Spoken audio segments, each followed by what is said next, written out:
ఇప్పుడు independence day వస్తుందంటే just ఒక హాలిడే అయిపోయింది, కానీ అదే చిన్నప్పుడైతే 3 to 4 డేస్ ముందు నుంచి క్లాస్ మొత్తం జాలీ మూడ్లోకి వెళ్ళిపోయేవాళ్ళం. పెద్ద పని ఏంటంటే క్లాస్ని డెకరేట్ చేసుకోవడం.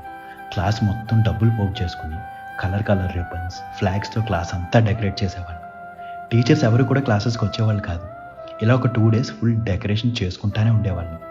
కింద మీద పడి ఎలాగో కంప్లీట్ చేసి క్లాస్ టీచర్ని పిలిచి చూపించడం, ఆవిడిచ్చే కాంప్లిమెంట్స్కి మురిసిపోవడం భలేగా ఉండేది. ఆ తర్వాత అన్ని క్లాస్ రూమ్స్ తిరిగేవాళ్ళం, ఎవరు బాగా చేశారు అని.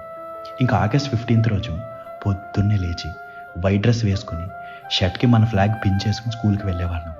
ఆ రోజు మెయిన్గా వెయిట్ చేసేది ఎందుకంటే ప్రేయర్ అయిపోయాక జనగణమన కూడా పాడేశాక లైన్లో నిలబెట్టి స్కూల్లో ఇచ్చే స్వీట్ అండ్ మిక్చర్ ప్యాకెట్ కోసం. ఆ ఐటమ్స్ తింటూ ఫ్రెండ్స్ అందరితో కబుర్లు చెప్పుకుంటూ అలా ఒక 1 hour గడిపేసి ఎవరింటికి వాళ్ళు వెళ్ళిపోయేవాళ్ళం. ఇంటికి వెళ్ళి యాజ్ యూజువల్గా ఈ సినిమా జెమినీలో ఖడ్గన్ సినిమా చూసుకోవడం. ఎవ్రీ ఇయర్ అవే సినిమాలు రిపీట్లో వేసేవాడు, అయినా చూసేయడమే. అవన్నీ తలుచుకుంటుంటే భలేగా అనిపిస్తుంది నాకైతే. మీరేమంటారు? మీరు ఇలాగే చేసేవారా? చేస్తే కామెంట్స్లో మీ మెమరీస్ అన్నీ షేర్ చేసుకోండి. ఉంటా అండి. ఇట్లు మీరు ఎలాగ మోయ.